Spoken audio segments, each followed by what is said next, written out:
Bem-vindo ao cérebro do seu filho. Como a mente se desenvolve desde a concepção até a faculdade. Pela doutora Sandra e Dr. Sam. Tradução de Jefferson Camargo. Editora Cultrix. Canal Le Conde. Parte 4. Brincadeira é coisa séria. Capítulo 13. Autocontrole. O melhor presente que você pode dar. Idades de 2 a 7 anos.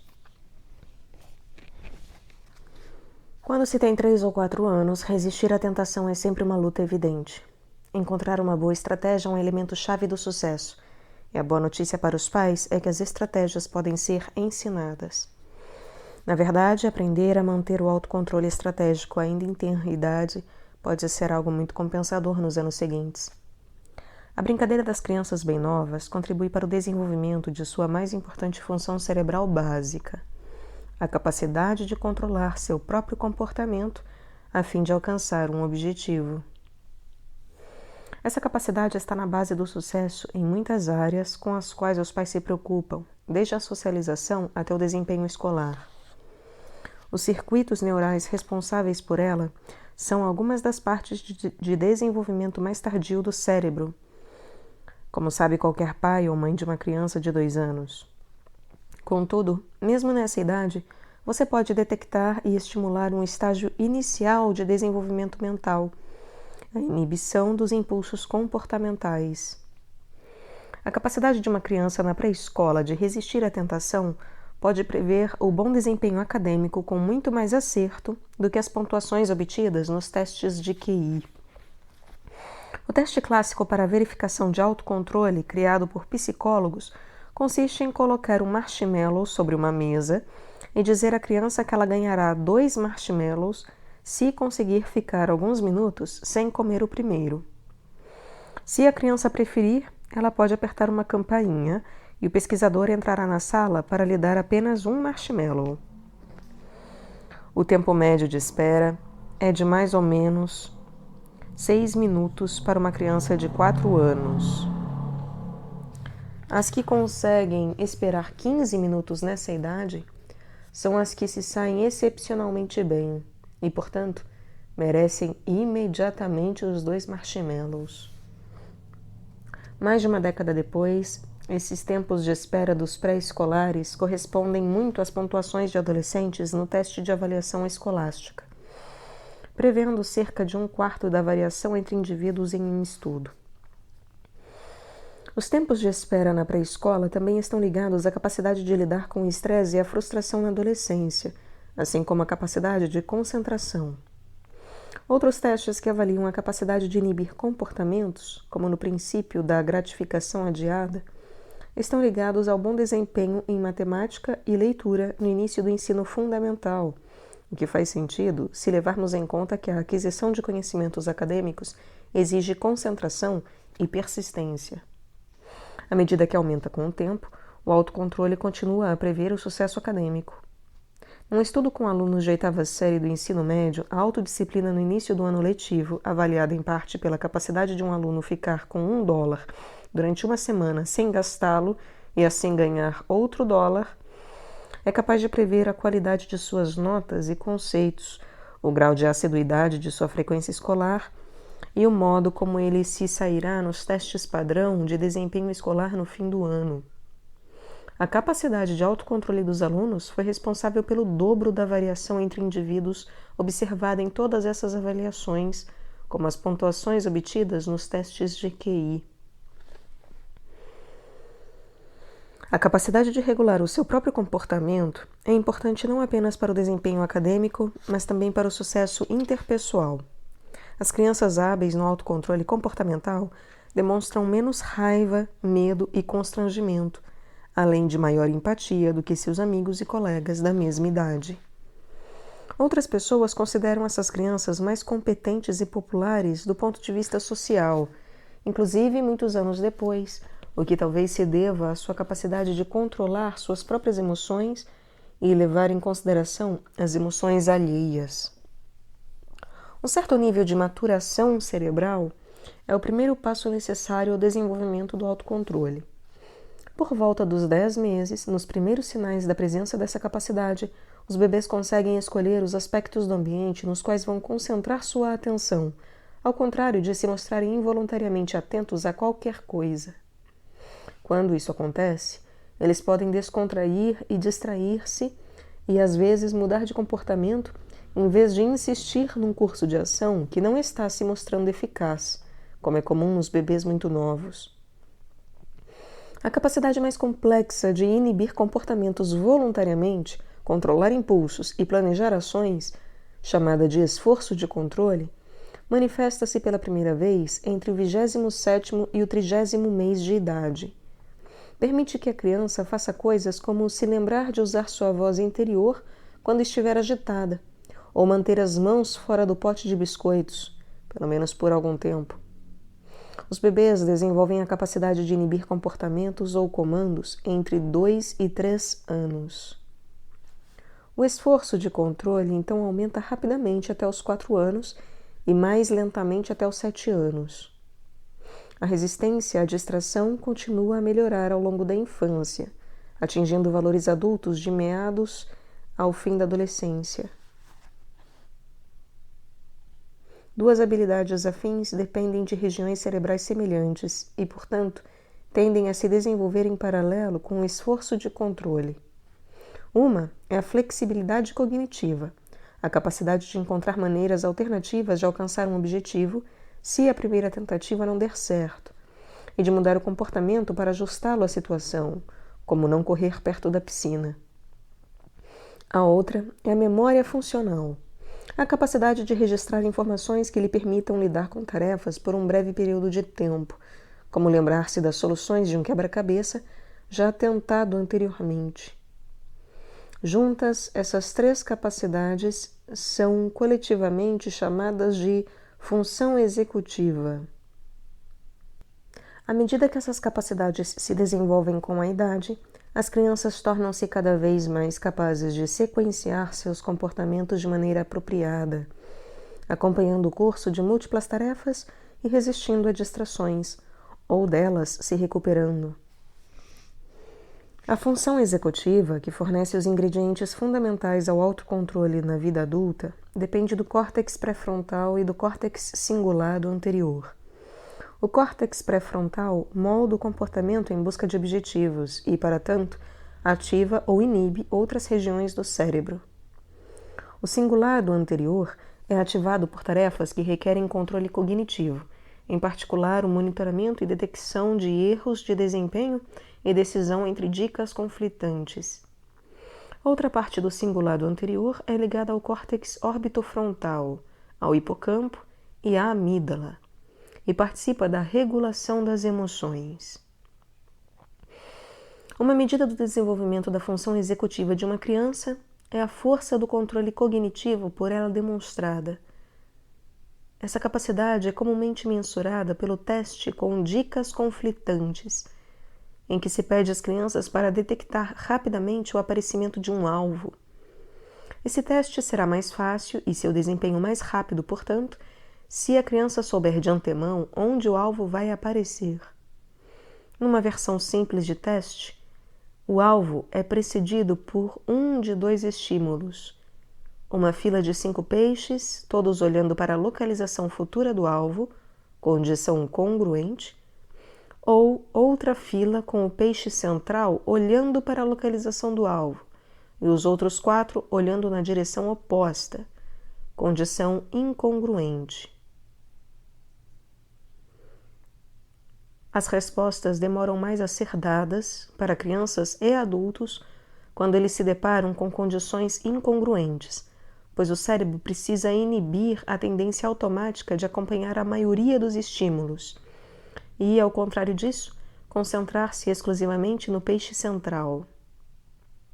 O desempenho nesse teste é correspondente às avaliações dos pais sobre a capacidade de autocontrole dos seus filhos. As diferenças individuais estáveis nessas avaliações tornam-se evidentes nos primeiros anos de infância. A capacidade de autorregular-se é moderadamente hereditária. Algumas evidências sugerem que isso tem a ver com os genes que regulam os neurotransmissores dopamina e serotonina. Contudo, as experiências das crianças também exercem um efeito importante sobre o seu autocontrole, como demonstram estudos que levam em conta as influências genéticas. As crianças de 4 anos que se saem bem no teste do marshmallow geralmente desviam o pensamento do seu objeto de desejo durante o tempo de espera. Eles cobrem os olhos, viram as costas para o marshmallow ou tentam pensar em outra coisa. Um dos aspectos problemáticos do autocontrole é o fato de apresentar certa circularidade. É preciso ter disciplina para aprender a disciplinar-se. As crianças capazes de se concentrar numa tarefa sem se distrair também serão mais capazes de aprimorar essa capacidade com a prática. Para os pais e professores, a chave é oferecer uma base sólida para esse processo de aprendizagem, até que o autocontrole da criança seja forte o bastante para ela não depender de ninguém. Esse processo é mais fácil, sobretudo para uma criança mais nova, desde que ela o considere recompensador. Portanto, os pais devem estimular os projetos em várias etapas, além de atentar para o fato de se tais projetos são ou não são adequados à idade da criança, como fazer trabalhos artísticos ou construir alguma coisa que seja claramente do interesse dela. Eis algumas notícias ainda melhores. O aumento do autocontrole não se restringe a um período sensível. Todos sabemos que, mesmo nos adultos, a capacidade de controlar o próprio comportamento é limitada, mas pode ser aprimorada com o devido treinamento. Como diz o psicólogo Roy Baumeister, a força de vontade é como um músculo. Quanto mais você usá-lo, melhor ele funcionará. Seus estudos mostram que o autocontrole pode ser aumentado por meio da prática de qualquer tipo de autocontrole, desde fazer regimes alimentares até administrar as finanças pessoais e escovar os dentes com a mão esquerda, desde que tudo isso seja feito com regularidade. Os universitários que fizeram esses exercícios por várias semanas relataram avanços em sua capacidade de concluir um grande número de atividades que exigem autocontrole, como fazer exercícios físicos regularmente, cuidar do próprio dinheiro ou fazer serviços domésticos. Na verdade, o lendário e duríssimo estilo de criação dos filhos, característico de muitos pais asiáticos, parece ter a finalidade específica de infundir autodisciplina, o que talvez explique o excelente desempenho de seus filhos. Na vida adulta, essa plasticidade sugere fortemente que as crianças também devem ser capazes de aumentar sua capacidade de autocontrole por meio da experiência. Nas crianças mais novas, o afeto e o apoio materno são associados à maior capacidade de aumentar o autocontrole, mesmo quando a contribuição genética da mãe não seja levada em consideração. No ensino fundamental, o treinamento da atenção via computador pode aumentar a capacidade de raciocínio, e as crianças com índices inexpressivos de atenção antes do treinamento são as que receberão os maiores benefícios. As brincadeiras com atividades estruturadas, jogos com regras, rotinas colaborativas, etc. Então, as brincadeiras estruturadas com outras crianças também podem aprimorar a função executiva. Um programa pré-escolar promissor usará a brincadeira para aumentar o autocontrole das crianças incluídas em grupos de baixa renda. É provável que todas essas formas de treinamento melhorem o desempenho da rede cerebral que participa do controle cognitivo. Para ajudar seu filho, você pode incentivá-lo a exercitar o máximo possível de autocontrole no contexto de experiências agradáveis, como jogos de tabuleiro. As regras do jogo pedem que a criança resista a impulsos como avançar sua peça quando não for a vez dela. Se você ficar por perto, tentando controlar cada etapa do processo, estará privando-a da experiência que lhe permitirá aprender a organizar suas próprias ações. Por outro lado, se seu filho for seguidamente incapaz de manter o controle, é possível que o jogo seja difícil demais para o estágio de desenvolvimento em que ele se encontra. Ser bem-sucedido nas tarefas de autocontrole traz mais sucesso, mas o fracasso reiterado pode, por sua vez, ensinar a criança que suas tentativas são inúteis. As crianças que não conseguem desenvolver um nível de autocontrole adequado à sua idade podem acabar com problemas que tenderão a multiplicar-se. Na escola, é provável que elas tenham notas baixas devido à dificuldade de se concentrar e concluir suas tarefas. Além disso, os pais, professores e outros alunos talvez achem difícil lidar com elas.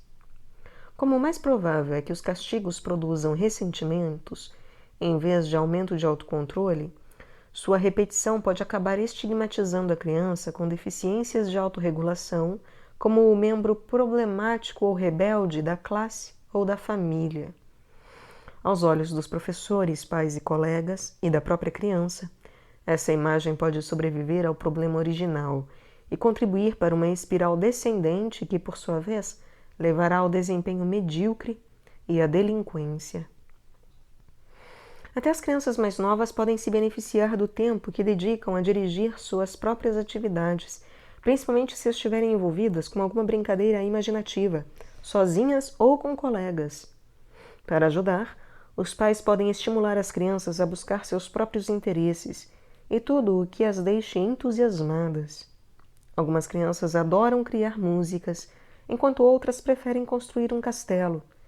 Pouco importa o que exatamente estimula os seus filhos, desde que eles estejam intensamente envolvidos com alguma atividade e nela concentrados, estarão aperfeiçoando sua capacidade de autorregulação e, desse modo, também suas perspectivas futuras.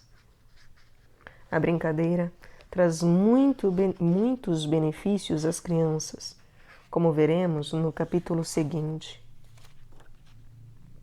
Dica prática: amigos imaginários, habilidades reais. A típica criança de 4 anos a quem se pedir para ficar imóvel o máximo de tempo possível conseguirá manter essa postura por pouco menos de 1 minuto. Se lhe disserem para fingir que está montando guarda à entrada de um castelo, ela conseguirá manter a imobilidade por 4 vezes mais tempo. O motivo é simples: fingir é divertido, o que significa que é fácil levar as crianças a participar com entusiasmo. As crianças podem escolher jogos que reflitam seus interesses pessoais, o que lhes permite prover sua própria motivação para realizar as coisas e, ao mesmo tempo, ensinar-lhes a ter autocontrole, uma capacidade que é mais útil na maioridade do que modificar seu comportamento para agradar aos outros. Acima de tudo, a brincadeira imaginativa tem regras que as crianças levam a sério. Para brincar de escola, você precisa agir como um professor ou aluno e inibir seus impulsos de agir como um piloto de caça ou um bebê. Seguir essas regras é algo que oferece às crianças alguma de suas primeiras experiências com o controle de seu comportamento, a fim de alcançar um objetivo desejado. Um programa inovador para a pré-escola, chamado Tools of the Mind, Ferramentas da Mente, teve muito sucesso ao usar o poder da brincadeira para ensinar crianças menos favorecidas a controlar seus impulsos e organizar seu comportamento de busca e concretização de seus objetivos. Pede-se às crianças que planejem o modo como querem passar seu período de lazer. Vou levar a nenê ao médico. E que, em seguida, cumpram o que foi planejado. Os professores são lembretes físicos para ajudar as crianças a regular a alternância do interlocutor, como, por exemplo, usar uma orelha de papelão e outra criança uma boca do mesmo material, para que elas tenham sempre em mente quem deve estar falando ou ouvindo em momentos específicos. O objetivo é ajudar as crianças a desenvolverem a capacidade de controlar o próprio comportamento, em vez de simplesmente seguirem regras para ganhar estrelas de ouro ou evitar que sejam postas para refletir. Postas de castigo, né? O programa ainda é bem recente, mas os primeiros dados são estimulantes. Um estudo realizado numa comunidade de baixa renda mostrou que mais da metade de alunos submetidos ao Ferramentas da Mente conseguiu desempenhar bem uma tarefa que exigia muita atenção em comparação com alunos que participavam de outro programa pré-escolar. Ansiamos por pesquisas futuras que descubram qual a duração desses ganhos em autocontrole, se eles melhoram ou não o desempenho acadêmico e quais, dentre as técnicas usadas no programa, são mais eficientes. Enquanto isso não acontece, aconselhamos os pais a adotar algumas dessas técnicas para ajudar seus filhos de 3 a 4 anos a aprender a regular o próprio comportamento por meio da brincadeira imaginativa. Outra dica prática: aprender 2 línguas aprimora o controle cognitivo. As crianças bilíngues têm vantagens cognitivas que extrapolam o domínio da fala. Aprender várias línguas é desafiador, em parte porque a pessoa deve dirigir sua atenção para uma língua e, ao mesmo tempo, inibir a interferência da outra. Essa interferência faz com que as pessoas bilíngues demorem mais do que as monolíngues para se lembrar de palavras, inclusive quando elas parecem estar na ponta da língua. Enfrentar esses desafios tem seus benefícios. As crianças bilíngues apresentam desempenho superior ao das monolíngues nos testes de função executiva. Antes de completar 1 ano, as crianças bilíngues assimilam com mais facilidade regras abstratas e modificam regras anteriormente aprendidas. É mais difícil enganá-las por meio de dicas conflitantes, como, por exemplo, a palavra vermelho escrita em verde, que os psicólogos chamam de teste de Stroop. Esse padrão permanece a vida inteira, chegando inclusive a aparecer em tarefas não verbais. Escolher o comportamento apropriado em 2 línguas diferentes parece reforçar a capacidade de uma criança bilíngue demonstrar flexibilidade cognitiva de acordo com o contexto, um aspecto do autocontrole. As crianças bilíngues também superam as monolíngues nos testes que avaliam a capacidade de entender o que outras pessoas estão pensando. Essa vantagem pode se desenvolver porque quem é bilíngue adquire mais prática em adotar a perspectiva do interlocutor, uma vez que precisa escolher a linguagem apropriada à pessoa com quem estiver falando. As pessoas bilíngues não só podem exercer melhor controle cognitivo do que as outras, como também podem fazer isso mediante o uso de áreas cerebrais distintas. Durante um teste que requer que elas resolvam as diferenças entre 2 fontes de informação conflitantes, o cérebro de uma criança bilíngue mostra a ativação não só na porção do córtex pré-frontal que todos usam para resolver conflitos, mas também na área de Broca, a região da fala que processa as regras gramaticais. O bilinguismo também pode proteger o cérebro do declínio cognitivo que surge com a idade. As pessoas que falaram 2 línguas ativamente durante toda a vida apresentam início de demência 4 anos mais tarde, em termos médios, do que aquelas que só falaram 1 língua. São muitas vantagens, e nem mencionamos o uso mais importante de uma segunda língua, que é a comunicação com as outras pessoas. Capítulo 14. Brincadeira levada a sério. Idades de 2 a 18 anos.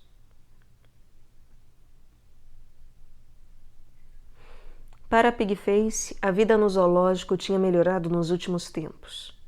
Antes propenso a arranhar e morder a si próprio, ganhara de presente galhos, varetas e outras coisas com que se pusera a inventar brincadeiras. Uma delas consistia em empurrar uma bola de basquete com o focinho e, às vezes, tentar mordê-la. Aros de borracha eram seus objetos favoritos. Ele os farejava, mastigava e, às vezes, nadava por entre eles. Nos dias de limpeza do tanque, ele ficava na frente do jorro de água e ali permanecia, imóvel, apenas sentindo a água ali escorrer pela cara. Terminado o serviço, voltava às atividades de sempre. Essas atividades podem levar o leitor a pensar que Pigface talvez seja uma lontra ou uma foca. Nos vídeos em que aparece, suas brincadeiras até que são meio parecidas com a desses animais. mas é como se tivessem sido filmadas em câmera lenta. Os comportamentos só se assemelham a brincadeiras de mamíferos quando reproduzidos a uma velocidade 3 vezes superior à normal, porque Pigface é uma tartaruga. Há semelhanças profundas entre o modo como nós e os outros animais brincamos. Quando você observa seus filhos brincando, geralmente tudo lhe parece muito gracioso, mas eles também estão aprendendo a ajustar suas capacidades e necessidades futuras da vida. A brincadeira com objetos, como empurrar um caminhãozinho ou divertir-se com uma bola, assemelha-se a atividades posteriores, como manejar um martelo, caçar ou construir máquinas. Na verdade, a brincadeira pode assumir características claramente animais. Os bebês e as crianças entre 1 e 2 anos gostam de mastigar e desmontar coisas. Morder é um problema comum nas pré-escolas, mas também é uma prática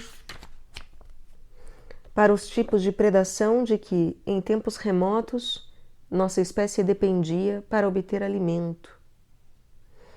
A brincadeira muito comum entre os animais não se restringe ao que observamos em nossa família, mas estende-se igualmente a mamíferos, pássaros, vertebrados e até invertebrados. Como podemos ter certeza de que um animal está brincando? Os pesquisadores usam 3 critérios. Primeiro, a brincadeira parece um comportamento sério, como caçar ou fugir, mas é feita por um animal jovem, ou é exagerada, inconveniente ou modificada de alguma maneira. Segundo, a brincadeira não tem nenhuma finalidade imediata de sobrevivência.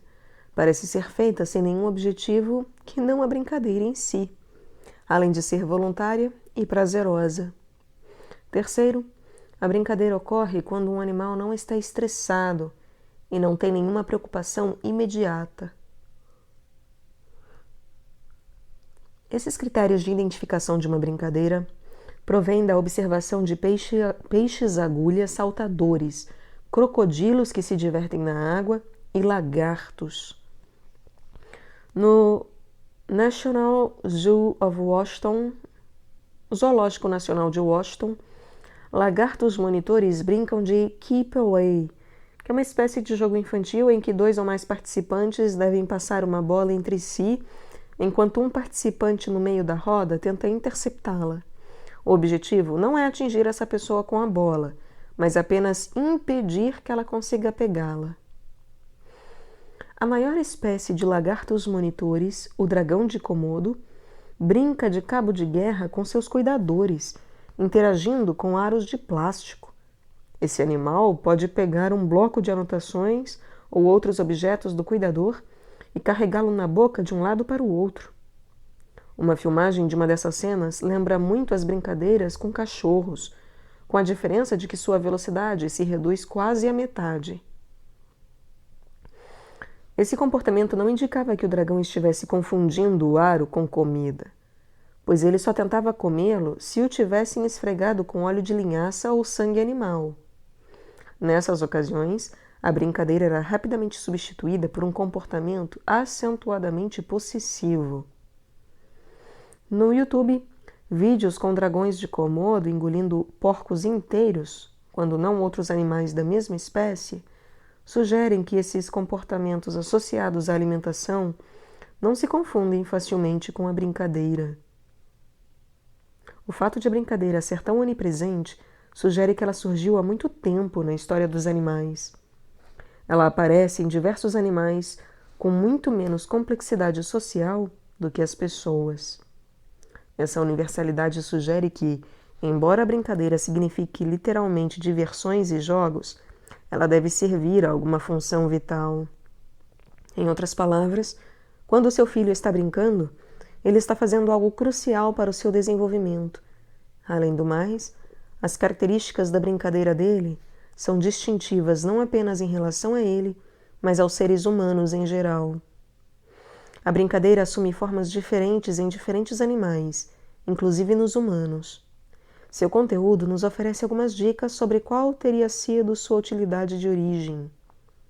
Os pesquisadores dessa área existe um trabalho brincalhão, identificam 3 tipos principais de brincadeira.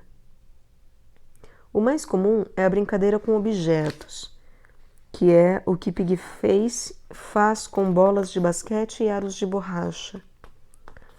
Essa modalidade costuma ser encontrada em espécies que caçam, vasculham coisas em busca de comida ou comem uma grande variedade de alimentos. Quase tão comum é a brincadeira locomotora, como pular sem nenhum objetivo aparente. Locomotora, nesse caso, tem a ver com movimentos coordenados no espaço, como rastejar, andar ou correr. Esse tipo é comum entre os animais que se movimentam muito, por exemplo, aqueles que nadam, voam ou vivem em árvores, e geralmente precisam fugir de predadores. A terceira modalidade de brincadeira, e a mais sofisticada, é a brincadeira social, que pode assumir muitas formas, inclusive a luta simulada, a perseguição mútua e a luta corporal. O fingimento é o principal componente da brincadeira social. A brincadeira social é a mais evidente nos animais que demonstram muita flexibilidade ou maleabilidade comportamental. E, sem dúvida, o animal mais flexível ou maleável de todos é o seu filho. Nos mamíferos e pássaros, isso se resume a uma regra simples. Se a sua espécie tem um cérebro grande para o seu tamanho corporal, você provavelmente se encaixa na categoria brincadeira social. Entre essas espécies, a maior parte das variações do tamanho do cérebro ocorre no prosencéfalo ou encéfalo frontal. Mamíferos ou pássaros de determinado tamanho corporal terão mais ou menos a mesma quantidade de tronco encefálico, mas quantidades bem diferentes de neocórtex nos mamíferos ou prosencéfalo nos pássaros. Uma das características dos animais com mais neocórtex ou prosencéfalo é viver em grupos maiores e ter relações sociais mais complexas. Os patos fazem uma espécie de passeio coordenado, que consiste basicamente em perambular juntos. Os grandes símios e seus parentes, como os humanos, formam sociedades em que as alianças passam por mudanças constantes e em que os jovens praticam jogos reconhecíveis, como correr atrás uns dos outros, lutar e fazer cócegas. Ao fazer essas coisas, seu filho está reproduzindo comportamentos do seu macaco interior. Esse fenômeno não se restringe aos vertebrados. Entre os invertebrados, talvez os cérebros mais complexos sejam aqueles dos cefalópodes, que incluem a lula e o polvo. Os polvos usam seus jatos de água para empurrar objetos flutuantes, como frascos de remédios, para frente e para trás, ou fazê-los seguir uma trajetória circular dentro de um tanque. Apesar de sua complexidade comportamental, o cérebro do polvo ainda é pequeno pelos padrões dos vertebrados, metade do diâmetro de uma moeda de 10 centavos de dólar, menor inclusive do que o cérebro dos menores mamíferos. Outro invertebrado que parece brincar é a abelha comum, que tem um dos maiores e mais complexos sistemas nervosos entre os invertebrados. Em contrapartida, o comportamento brincalhão não é reportado nas moscas domésticas. Bem, é possível que a brincadeira não tenha nenhum significado especial. O comportamento brincalhão talvez seja apenas maturação precoce, comportamento precoce que se desenvolve antes de ser absolutamente necessário. Outra possibilidade é que a brincadeira seja aquilo que nosso cérebro faz quando não está diante de nenhuma questão premente, uma espécie de descanso de tela mental, por assim dizer. Contudo, essas ideias são refutadas por um fato irrefutável. A brincadeira é divertida. De início, esse argumento parece ser estranho. As atividades divertidas não são aquelas em que nos engajamos quando não há nada sério para fazer? Superficialmente, sim. Mas aprofundemos um pouco essa questão. O desfrute de uma atividade é uma característica de sobrevivência. Somos programados para apreciar as atividades úteis à nossa sobrevivência. Por exemplo, Podemos achar que procuramos fazer sexo porque é divertido, mas na verdade, sexo é fundamental. Sexo é divertido porque procurá-lo é uma atividade adaptativa. As pessoas que não gostam de sexo sofrem muito para encontrar parceiros e ter filhos. Em geral, apreciar uma atividade é uma resposta programada que leva nosso cérebro a buscá-la. Se esses comportamentos essenciais não fossem agradáveis, talvez nos esquecêssemos deles, e então não desempenharíamos bem o papel que nos cabe na vida. Com base nessas constatações, parece que a brincadeira tem uma finalidade adaptativa, oferecer alguma vantagem do ponto de vista da sobrevivência. O cérebro gera sinais químicos que codificam um componente-chave da diversão, a recompensa, uma qualidade que nos faz querer sempre mais. A recompensa é transportada no cérebro pela dopamina, um neurotransmissor que tem muitas funções, dependendo de onde e quando é secretado. A dopamina é feita por células no núcleo do cérebro, na substância negra e na área tegmental ventral. Em ratos, há uma ligação entre dopamina e a brincadeira. Entre as substâncias químicas que ativam os receptores de diversos neurotransmissores, só algumas intensificam o comportamento brincalhão, inclusive as drogas que ativam os receptores de dopamina. Um modo de descobrir para o que serve a brincadeira é privar os animais dela e ver como eles se comportam. O problema é que esse experimento é praticamente impossível de fazer. Os animais, inclusive as crianças, são irreprimíveis. Eles brincam mesmo nas circunstâncias mais adversas. A única maneira de fazer um animal parar de brincar é imobilizá-lo. Essa rigorosa restrição leva ao decréscimo da atividade física e ao aumento do estresse, como nos mostra a quantidade do hormônio do estresse, cortisol, na saliva. A brincadeira, o exercício e o estresse são estreitamente ligados. Embora o experimento de privação da brincadeira seja difícil de fazer, esse próprio fato significa que ver um animal brincando já nos diz algo sobre o estado dele. Nos macacos esquilos jovens, níveis mais baixos de cortisol são associados a um maior número de brincadeiras, sugerindo ou que a brincadeira diminui o estresse, ou possivelmente que os macacos não estressados tendem mais a brincar. No primeiro ano de vida dos filhotes de urso, sobreviver ao inverno é algo extremamente associado ao tanto que eles brincaram no verão. Isso sugere que a brincadeira talvez seja um indicador de saúde ou resistência ao estresse. Seja qual for sua opinião a respeito, ver seu filho brincando é sempre um bom sinal. Brincar também ativa outros sistemas de sinalização do cérebro, inclusive o neurotransmissor norepinefrina. Brincar também ativa outros sistemas de sinalização do cérebro, inclusive o neurotransmissor norepinefrina.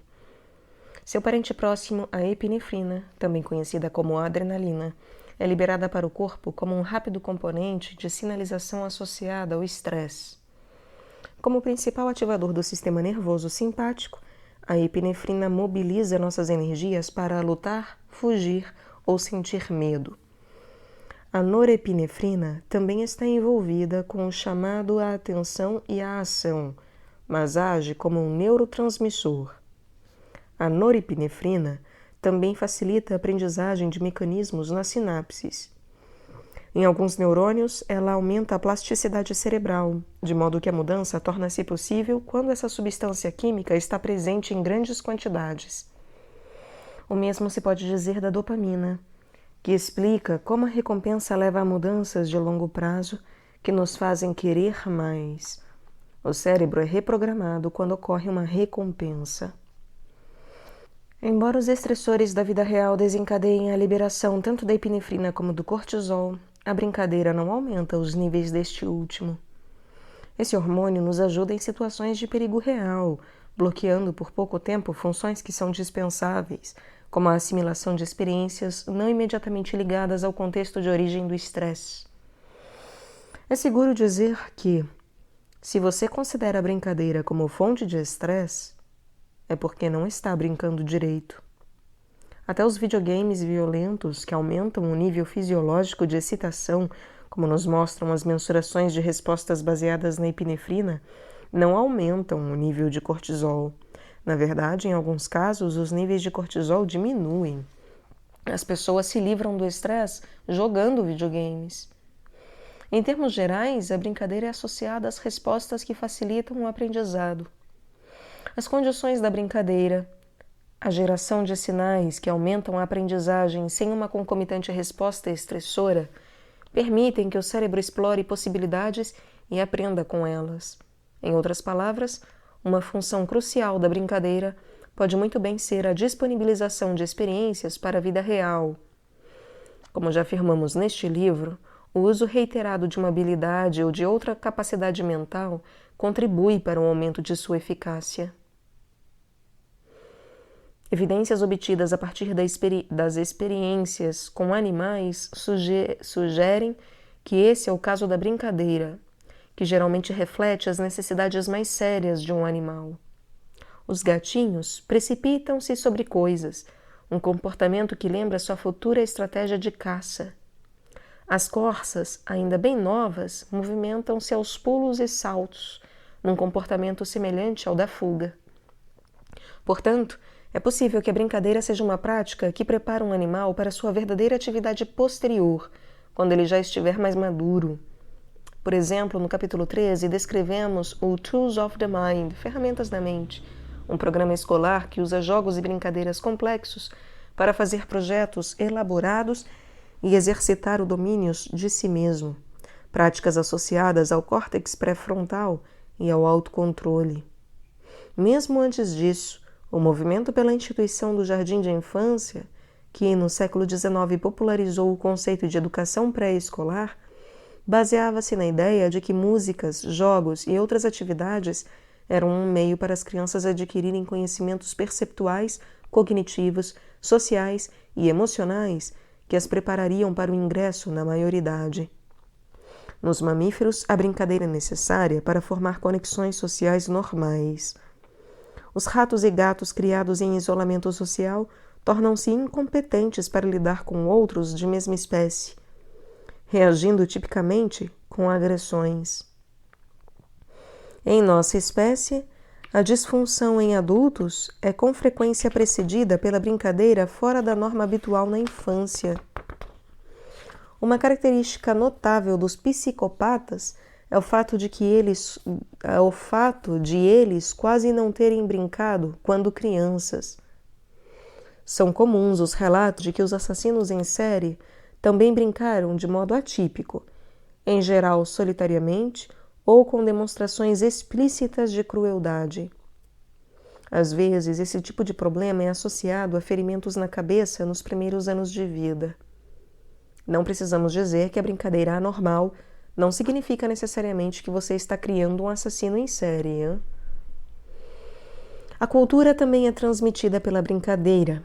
Nos Estados Unidos, muitas mães de classe média estimulam seus bebês a prestar atenção a objetos e a brincar com blocos de encaixar.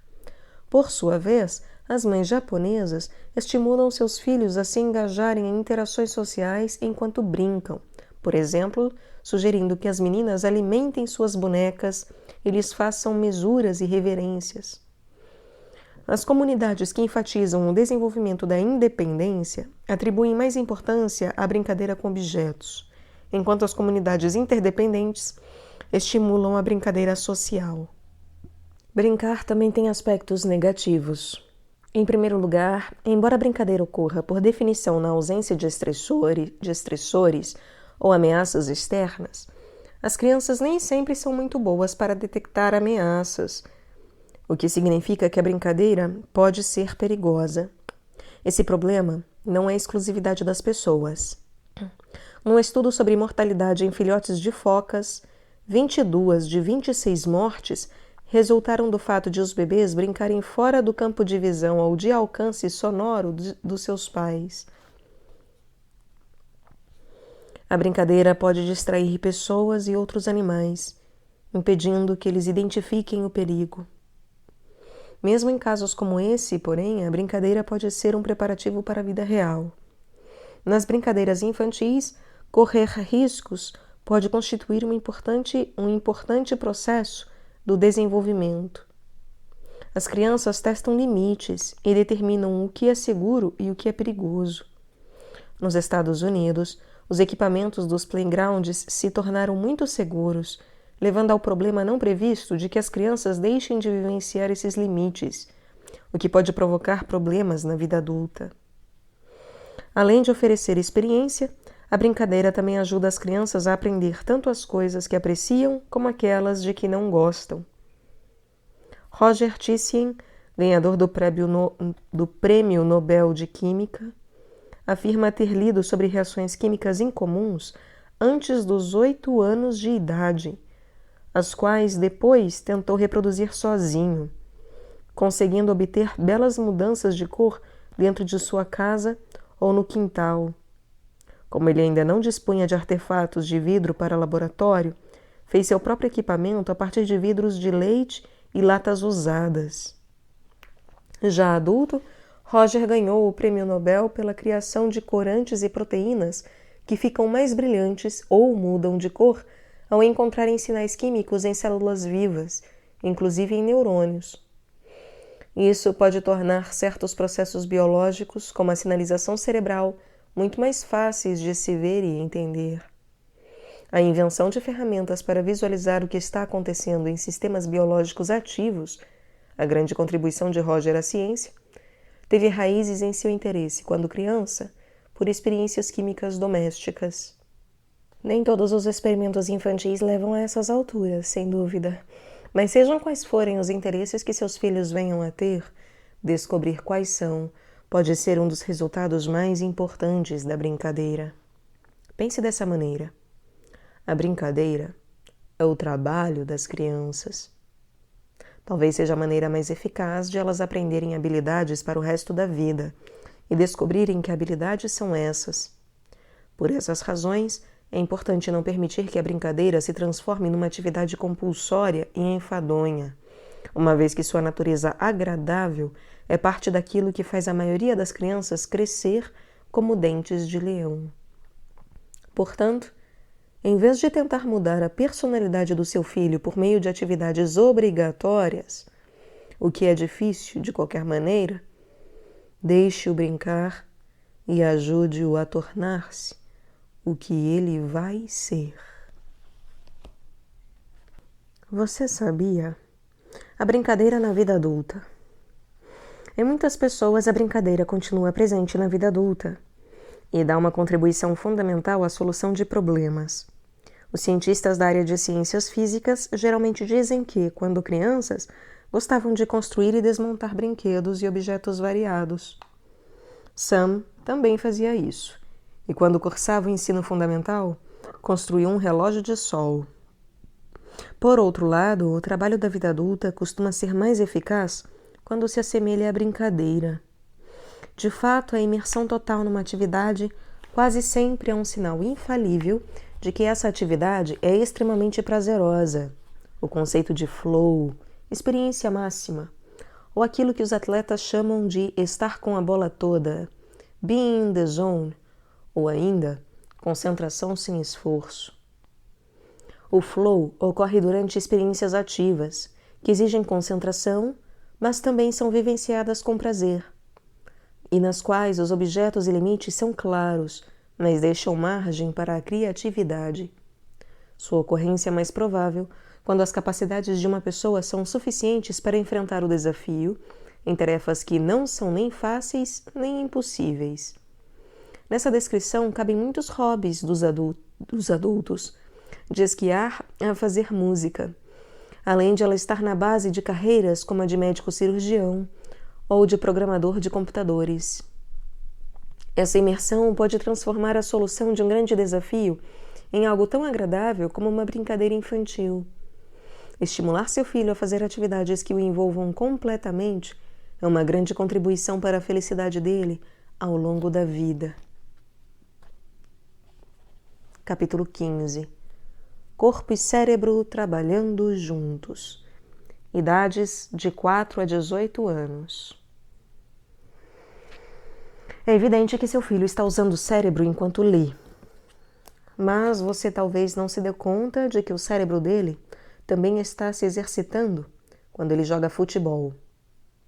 Os esportes e exercícios na infância são benéficos para o controle motor e a habilidade cognitiva. E, o que talvez seja ainda mais importante, eles estabelecem hábitos que podem manter o cérebro de seu filho saudável até a velhice. Por todos esses motivos, é bem provável que a tendência recente de reduzir ou eliminar a educação física nas escolas norte-americanas seja uma má notícia para as crianças. O controle do movimento e do equilíbrio continua a aumentar durante a infância. Nesse período, o cérebro torna-se mais apto em coordenar seus comandos a vários músculos e em interpretar o feedback dos sistemas sensoriais. Habilidades como andar em terreno acidentado talvez lhe pareçam fáceis, mas seu cérebro está trabalhando arduamente para produzir essa impressão. Controlar o corpo é um trabalho árduo e requer prática. Especialistas em informática acharam surpreendentemente difícil criar um robô capaz de praticar esportes, ou mesmo de andar de forma constante. A atividade física das crianças tem ligação com algumas características positivas. Os programas de educação física que enfatizam mais o prazer do que a competição ou a crítica são mais bem-sucedidos na produção de todos esses benefícios. Crianças ativas têm autoestima maior do que as inativas. Os sentimentos de estresse, depressão e ansiedade são menos comuns nas crianças ativas do que nas inativas. Alguns desses resultados podem ocorrer porque as crianças deprimidas relutam em fazer exercícios físicos. Por outro lado, porém, alguns pequenos estudos de intervenção mostram que o exercício diminui moderadamente os sintomas de ansiedade e depressão nas crianças, como acontece claramente com os adultos. Embora os pais às vezes se preocupem com a possibilidade de que a prática de exercícios físicos possa absorver um tempo que deveria ser dedicado ao empenho escolar, nenhum estudo mostrou uma queda no desempenho acadêmico como consequência de maior atividade física. Alguns estudos chegaram inclusive a mostrar que a aptidão física tem ligação com o melhor desempenho infantil nas pontuações obtidas em testes. Na verdade, um número considerável de pesquisas mostra que o exercício é vital para a capacidade cognitiva. Ao longo da vida de uma pessoa, a saúde do coração significa boa saúde do cérebro. Na infância, a capacidade aeróbica está associada ao bom desempenho em matemática e leitura. O mesmo não se pode dizer da força e flexibilidade musculares. Numa meta-análise, as crianças de 4 a 8 anos, mais ativas fisicamente, conseguiram melhores pontuações nos testes de QI, habilidades perceptivas, capacidade verbal, habilidade para matemática e aptidão escolar, com um tamanho do efeito de 0,32. A relação era mais forte entre 4 e 7 anos de idade e entre 11 a 13. As crianças com maior aptidão física saem-se melhor nos testes de atenção e dicas conflitantes, ambos associados à capacidade de autocontrole. A aptidão física também melhora o desempenho nos testes de memória relacional, em que se pede que uma criança se lembre de quais pares de imagens foram mostrados juntos, uma habilidade para a qual ela vai precisar tanto do córtex pré-frontal como do hipocampo. Embora seja bem melhor que a aquisição desse hábito ocorra o mais cedo possível, os benefícios cerebrais dos exercícios aeróbicos regulares são particularmente notáveis na velhice. Os problemas com o sistema circulatório envelhecido podem reduzir o suprimento de sangue que leva oxigênio e glicose ao cérebro. Os idosos que praticaram exercícios físicos e esportes durante toda a vida são mais competentes para planejar e organizar seu comportamento e lidar com a ambiguidade ou com instruções conflitantes do que as pessoas da mesma faixa etária que tiveram uma vida sedentária. Quando pessoas inativas fazem mais exercícios físicos, mesmo aquelas que já estão na faixa dos 70 anos, sua função cerebral melhora em poucos meses. No caso dos idosos, os exercícios também são fortemente associados à diminuição do risco de demência, inclusive de Alzheimer. A atividade física produz crescimento e maior atividade no córtex frontal e parietal em pessoas adultas. Nos estudos de imageamento cerebral, observou-se que essas áreas são ativas durante os testes de compreensão de leitura e cálculo matemático, bem como durante muitos testes de autocontrole. Adultos em boa forma física, jovens ou idosos, mostram redução de atividade, o que sugere aumento de eficiência no córtex cingulado anterior, que participa da descoberta de erros e na solução de conflitos entre alternativas. Diferenças cerebrais associadas ao exercício físico também foram observadas em crianças.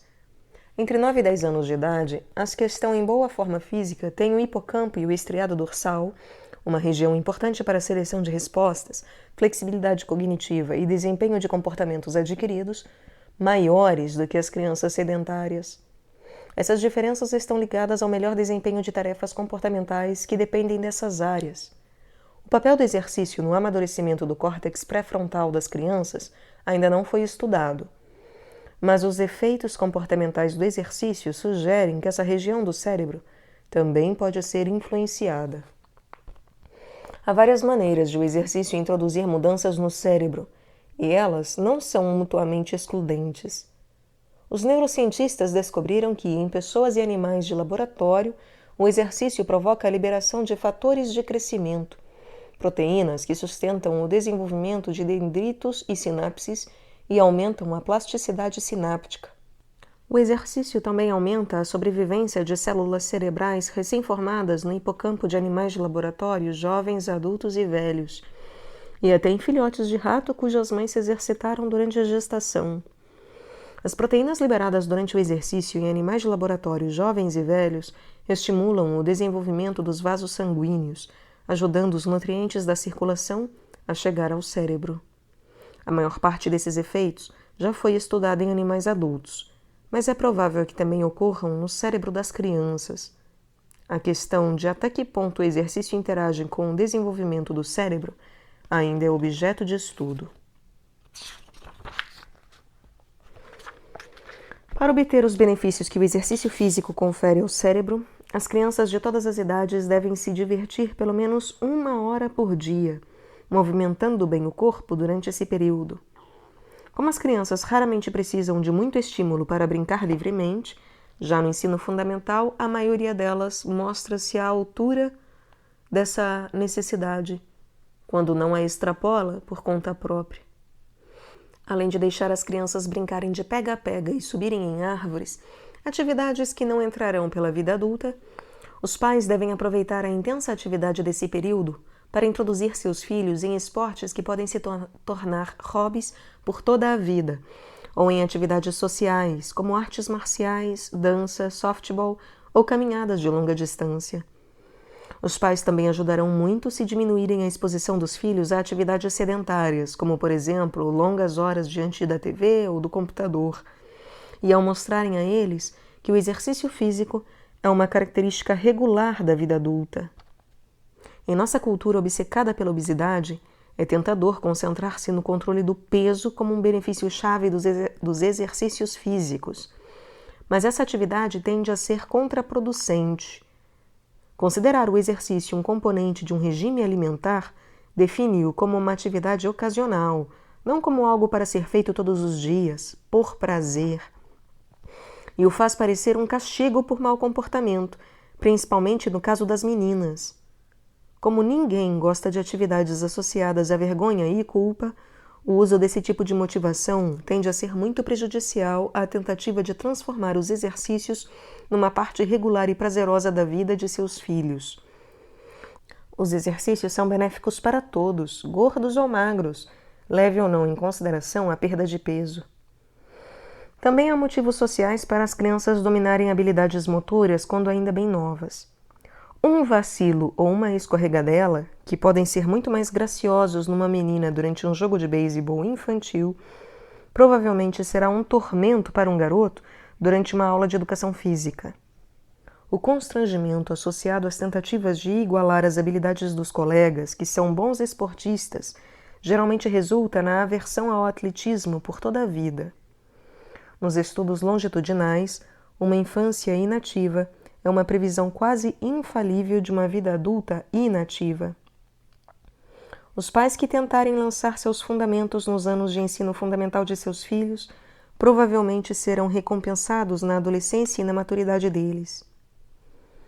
É comum que a atividade física diminua no início da adolescência, em média aos 13 anos para as meninas e aos 15 para os meninos, quando as atividades organizadas e a associação colocam em segundo plano os exercícios físicos e o sono. Para muitas crianças, essa etapa do desenvolvimento assinala a linha divisória entre uma infância ativa e uma vida adulta sedentária, com consequências substanciais para a saúde dos adultos. Ao longo de quase toda a nossa história evolutiva, as pessoas foram muito mais ativas do que hoje. Nosso corpo e nosso cérebro são adaptados à prática regular de exercícios e não funcionam muito bem sem eles.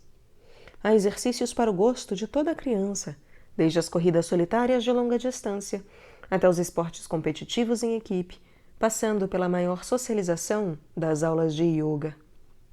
Ajudar seus filhos a encontrar o que melhor se adapta à sua personalidade e talentos é uma maneira infalível de ajudá-los a começar bem a vida.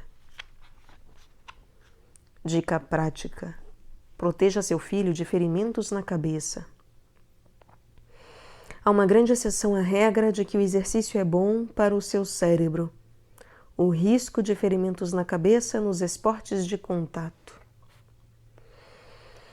Lembremos-nos do caso de Owen Thomas, um universitário de 21 anos que jogava futebol americano e se suicidou em 2010. Ele foi a pessoa mais jovem a ter tido encefalopatia traumática crônica, uma doença neurodegenerativa que foi constatada na necrópsia. Neurodegeneração é um termo geral que se refere à perda progressiva da estrutura ou do funcionamento dos neurônios. Ele nunca fora diagnosticado com concussão e não tinha nenhum histórico de depressão. Na verdade, era conhecido como um dos mais temidos batedores em campo.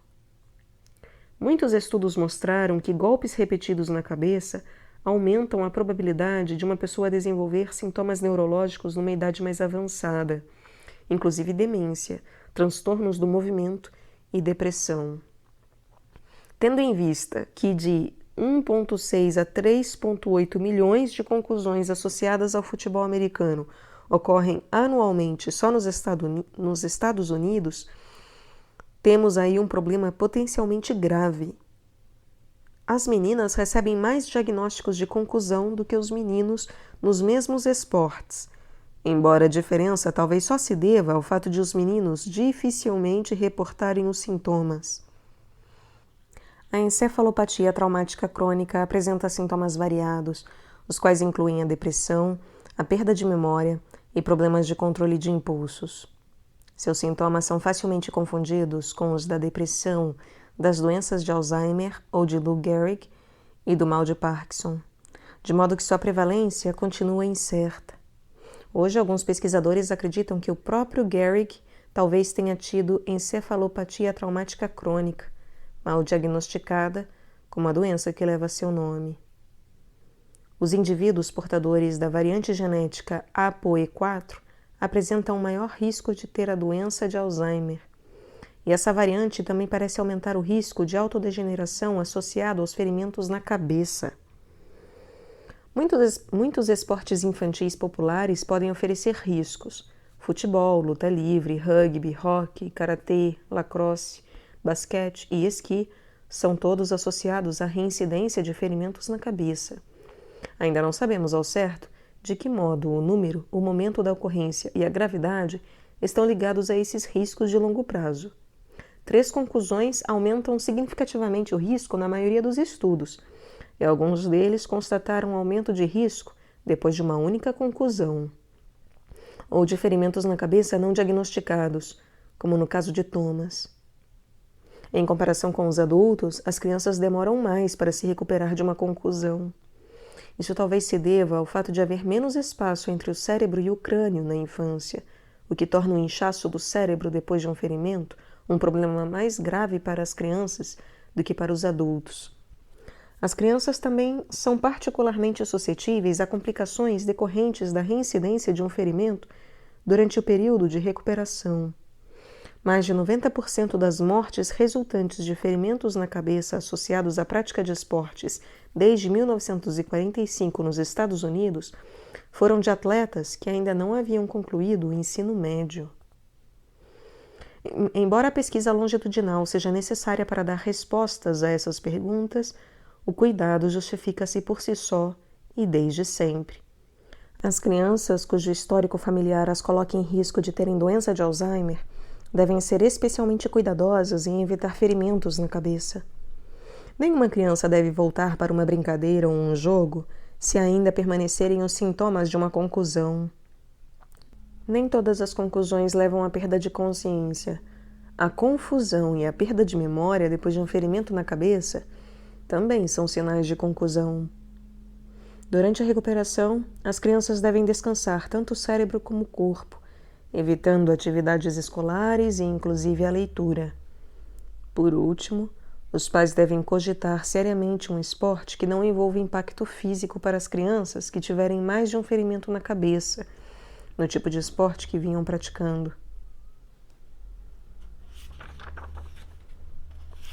E capítulo 16. Diversões eletrônicas e o mito da multitarefa. Idade do nascimento aos 18 anos. Nós dois somos jovens o bastante para ficar um bom tempo trocando e-mails e navegando na web quando estamos tentando trabalhar. Mas também temos idade suficiente para saber que nosso cérebro não se desenvolveu nessas condições.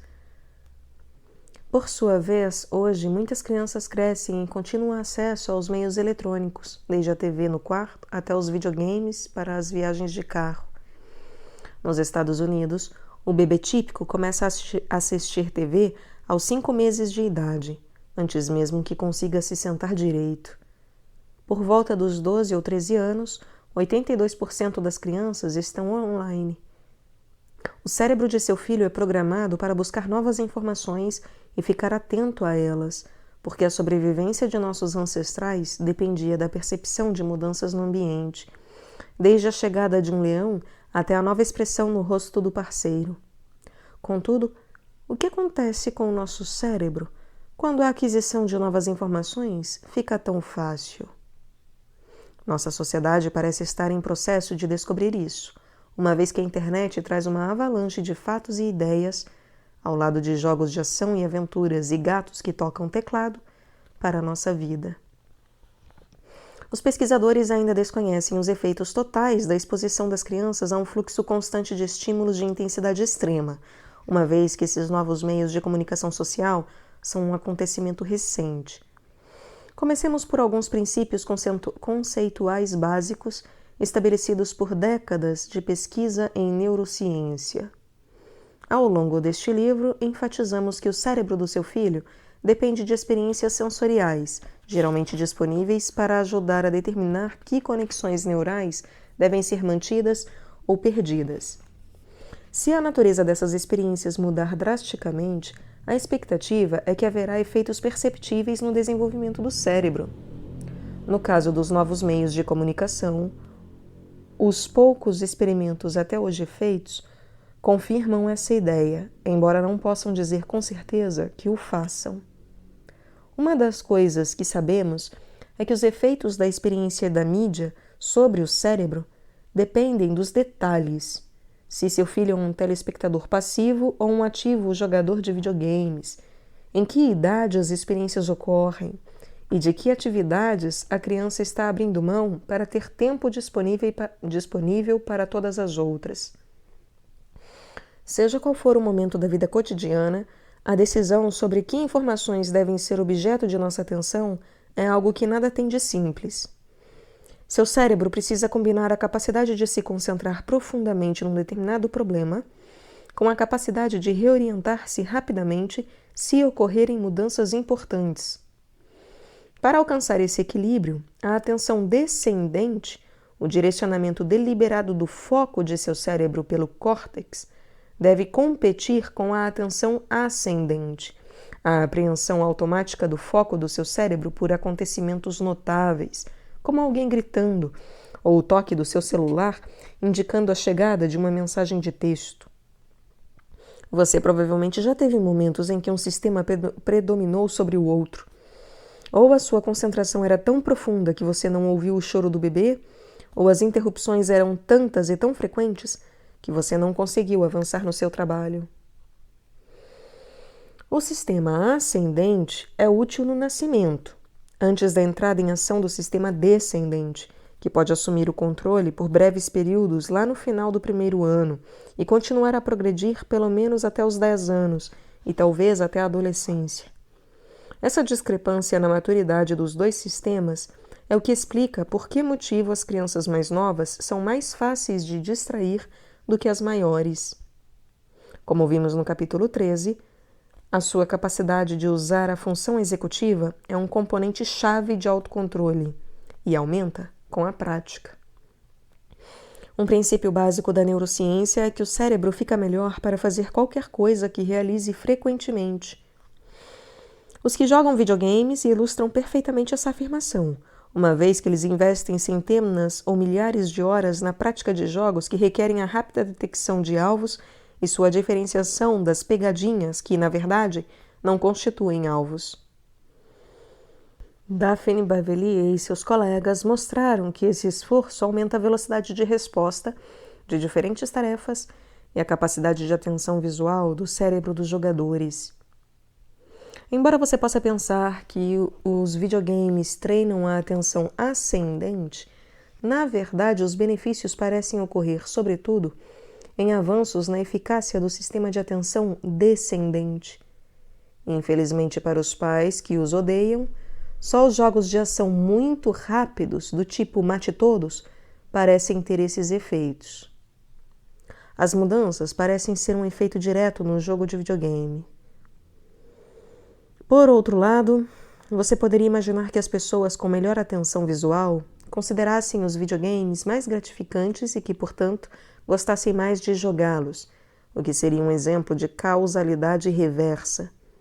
Mas os pesquisadores já excluíram essa interpretação, porque, em alguns estudos, universitários que não jogavam muito foram escolhidos aleatoriamente para praticar jogos de ação.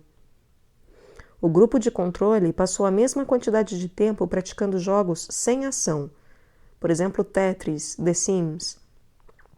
O treinamento melhorou vários aspectos da atenção visual, mas somente no grupo de jogos de ação. Esse grupo também melhorou a sensibilidade ao contraste, a capacidade de ver contornos pouco nítidos como carros sob neblina, um efeito que perdura por muitos anos depois do treinamento. Os jogadores reagem mais rápido do que os que não jogam, sem nenhuma diferença no número de erros que cometem em suas reações. Experiências igualmente aleatórias não podem ser feitas com crianças, pois seria antiético expô-las à violência dos jogos de ação. Acreditamos que, se houver uma diferença entre crianças e universitários, é provável que ela esteja na maior plasticidade do cérebro jovem, em comparação com o do adulto. Os pesquisadores estão tentando encontrar jogos não violentos que tenham efeitos benéficos semelhantes, mas ainda não encontraram nenhum. As crianças que já jogam videogames de ação em casa mostram a maior parte das mesmas vantagens em relação às que não jogam nada ou preferem os jogos de estratégia, encontradas em universitários. Dos 7 aos 22 anos, os jogadores são mais capazes de voltar sua atenção para um lugar que foi sugerido, em comparação com os não jogadores da mesma idade, nos testes com dicas conflitantes. Proporcionalmente, as setas que funcionam como pegadinhas na condição incongruente retardam as respostas dos jogadores mais do que as dos que não jogam, sugerindo que os usuários de videogames prestam atenção a um campo de visão mais amplo. Os jogadores também são melhores do que os não jogadores para detectar um alvo contra um segundo plano em que há pistas falsas, para processar rapidamente uma sequência de informações visuais e rastrear alvos múltiplos simultaneamente. Como os aficionados por videogames são quase sempre do sexo masculino, esses efeitos resultantes da prática podem levar a diferenças de gênero no processamento da atenção, que não existiam nas gerações anteriores. Outra mudança recente nas experiências sensoriais das crianças deve-se à prática das multitarefas.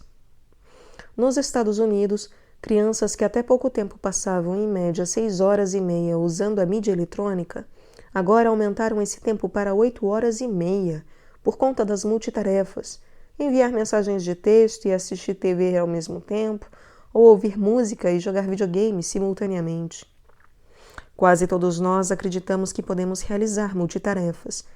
Contudo, o cérebro não consegue se concentrar bem em mais de uma coisa por vez. Uma importante fonte de interferência entre diferentes tarefas parece ser a capacidade limitada do córtex pré-frontal, um aspecto crucial do sistema de controle executivo do cérebro.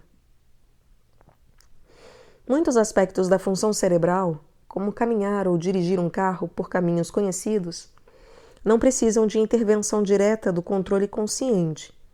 Não há dúvida, porém, de que o planejamento de nossas ações requer atenção, como você verá da próxima vez que se distrair e terminar num lugar conhecido, quando pretendia ir a outro lugar qualquer. As pessoas que afirmam praticar de uma só vez tarefas múltiplas que requerem atenção, na verdade, estão passando repetidamente de uma tarefa a outra. Toda transferência de atenção de uma tarefa a outra exige recursos, uma vez que seu cérebro precisa relembrar ou reconstituir o ponto em que você estava na tarefa abandonada, quando ela for retomada. A primeira tarefa também pode interferir na representação da segunda tarefa em sua memória. Por esses motivos, ficar indo e vindo entre tarefas é algo que leva mais tempo do que concluir as mesmas tarefas, só que uma por vez em sequência. Aquilo que os psicólogos cognitivos chamam de custos de transferência reduz o desempenho de tarefas individuais. Se as duas tarefas forem praticadas com grande aptidão, esse custo de transferência pode ser reduzido, ou talvez, em raros casos, eliminado. Contudo, em nenhuma hipótese será mais eficiente realizar de uma só vez tarefas múltiplas, que requerem atenção.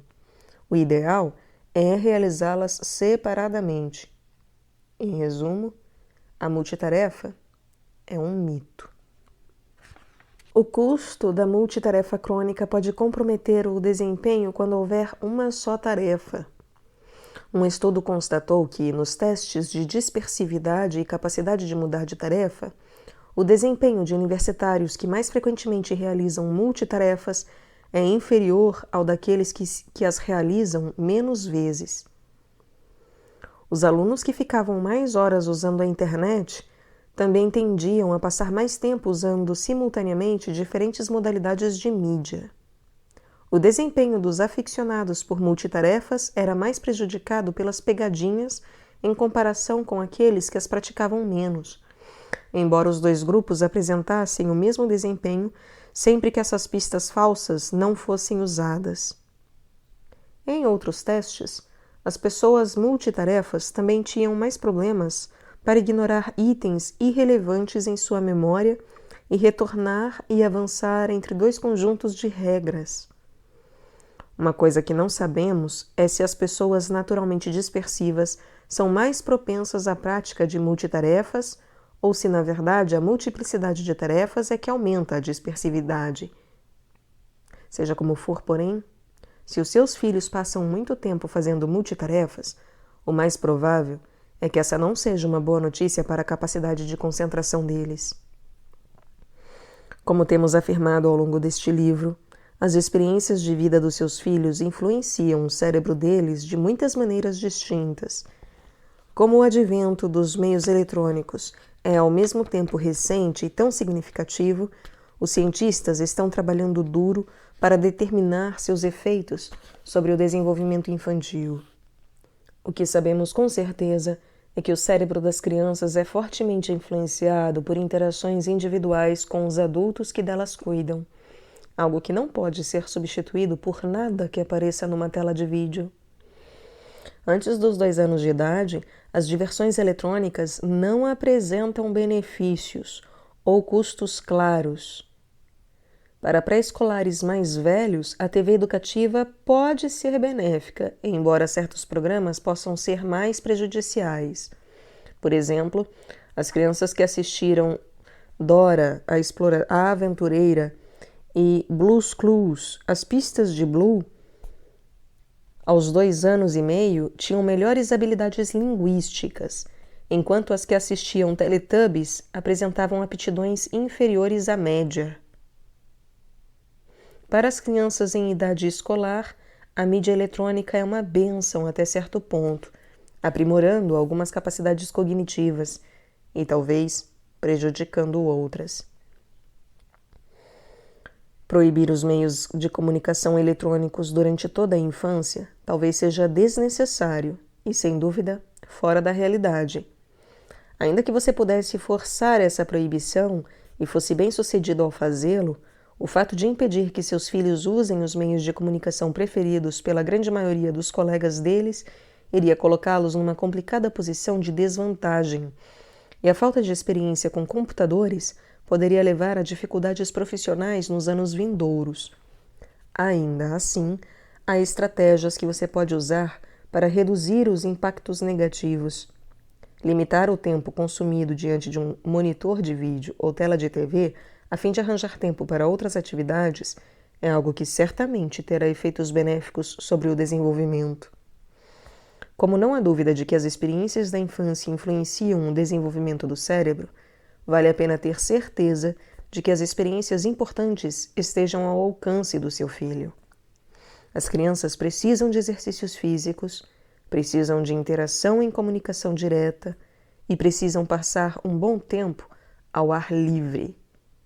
Por esse motivo, a sugestão que a sua própria mãe lhe fazia ao dizer "vá brincar lá fora" conta com o respaldo não apenas do senso comum, mas também das pesquisas modernas sobre o cérebro. De vez em quando, os dentes de leão precisam ver o sol. Especulação. O uso da internet diminui a empatia? Quem ainda não se irritou com uma pessoa distraída que não larga o telefone para falar com o caixa do banco? Desde o ano 2000, percebe-se uma forte diminuição da empatia nos Estados Unidos, levando a experiências como a do pobre caixa. Uma meta-análise constatou que os universitários atuais são 40% menos propensos do que seus equivalentes de 2 ou 3 décadas atrás a concordar com afirmações do tipo: antes de criticar uma pessoa, tento imaginar como eu me sentiria se estivesse no lugar dela. Uma meta-análise constatou que os universitários atuais são 40% menos propensos do que seus equivalentes de 2 ou 3 décadas atrás a concordar com afirmações do tipo: antes de criticar uma pessoa, tento imaginar como eu me sentiria se estivesse no lugar dela. Em outro estudo, muitos cidadãos norte-americanos dizem ter percebido que as pessoas se tornaram menos gentis e atenciosas na última década. Essa diminuição só foi identificada recentemente, de modo que suas causas ainda não são bem conhecidas, mas a escala da mídia eletrônica é um dos maiores suspeitos. A mudança ambiental mais surpreendente nesse período de tempo é que os universitários atuais cresceram tendo as comunicações eletrônicas e os videogames como uma presença constante em suas vidas. O envio de mensagens por SMS tomou o lugar de conversas por telefone, e muitos adolescentes usam esse recurso em situações nas quais as conversas poderiam ocorrer pessoalmente. Essas mudanças poderiam interferir de várias maneiras no desenvolvimento da empatia. A cultura de interação online em comunidades como o Facebook estimula as pessoas a ignorar outras, que são vistas como muito exigentes, o que pode diminuir a tolerância para os que têm problemas com as interações cara a cara. A exposição à violência em videogames pode tornar as crianças menos sensíveis ao sofrimento alheio. Talvez ainda mais importante, as crianças que fazem interações sociais online se veem privadas de uma grande variedade de estímulos emocionais, como as expressões faciais, que poderiam ajudá-las a reconhecer os sentimentos de outras pessoas. Sem essa experiência do mundo real, a empatia pode não se desenvolver como deveria, e é possível que todos nós ainda venhamos a pagar um alto preço por isso. Dica prática: vídeos para bebês fazem mais mal do que bem. Hoje, quase todas as crianças começam a assistir TV antes dos 2 anos de idade. Essa não é uma boa notícia para o futuro delas. Os profissionais de marketing dizem que vídeos para bebês, como os disponíveis entre os produtos das linhas Baby Einstein e Brainy Baby, podem dar ao cérebro do seu bebê uma vantagem já na largada. Mas as pesquisas mostram que isso não é verdade. Como já dissemos aqui, a experiência sensorial é importante para o desenvolvimento do cérebro, em particular para o crescimento e a retração das conexões sinápticas, que é vigoroso nos 3 primeiros anos de vida. Seria de esperar, portanto, que a influência da TV para o cérebro infantil se estendesse por 1/3 de suas horas de vigília durante essa janela de desenvolvimento. A pergunta crucial diz respeito ao modo como essa influência se dá. O cérebro dos bebês tem condições plenas de tirar o máximo proveito da interação social. Por exemplo, os bebês aprendem mal quando expostos a uma segunda língua por meio de vídeos. A babá eletrônica reduz o tempo que os bebês passam interagindo com outras pessoas, o que pode prejudicar muitos aspectos do desenvolvimento deles. Mesmo que você assista a TV com seu bebê no quarto sem pretender que ele também esteja assistindo, a mera presença desse aparelho vai interferir na recreação da criança e vai diminuir a quantidade de interação social entre vocês. Mesmo que você assista a TV com seu bebê no quarto sem pretender que ele também esteja assistindo, a presença desse aparelho vai interferir na recreação da criança e vai diminuir a quantidade de interação social entre vocês. Vários estudos mostram uma relação entre o fato de uma criança assistir TV e a consequente insuficiência na sua aquisição da linguagem. Nos Estados Unidos, os bebês de 7 a 16 meses que passam mais tempo diante da TV conhecem menos palavras. 2 ou mais horas diárias de tempo dedicado à TV antes de completar 1 ano de idade é uma conduta associada a um aumento 6 vezes maior do risco de atraso linguístico nas crianças tailandesas. Até os bebês que assistem Vila Sésamo apresentam atraso na aquisição da linguagem, embora esse programa tenha efeitos benéficos duradouros sobre crianças de 3 a 5 anos de idade. A exposição a vídeos para bebês também é associada à diminuição da capacidade cognitiva aos 3 anos de idade. Os cortes rápidos e as cores vivas que são típicos dos vídeos para bebês também podem interferir no desenvolvimento normal da atenção. Antes dos 10 meses de idade, seu bebê não consegue dirigir voluntariamente a atenção. A exposição a estímulos muito apelativos, como programas de entretenimento muito rápidos, pode dificultar a transição para a atenção voluntária. Num estudo longitudinal, as crianças que assistiam a programas violentos antes dos 3 anos mostraram-se mais de 2 vezes propensas a ter TDAH entre 5 e 8 anos.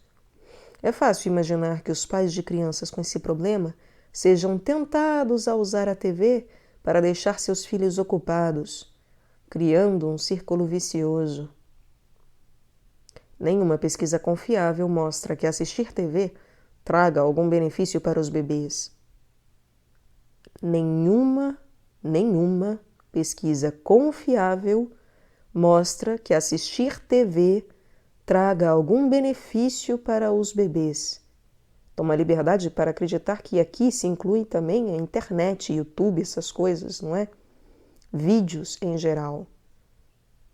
A França recentemente baniu a programação voltada para bebês, mas é improvável que os Estados Unidos façam o mesmo. Assim, os pais devem proteger seus bebês, mantendo-os longe da TV enquanto eles não tiverem pelo menos 2 anos de idade.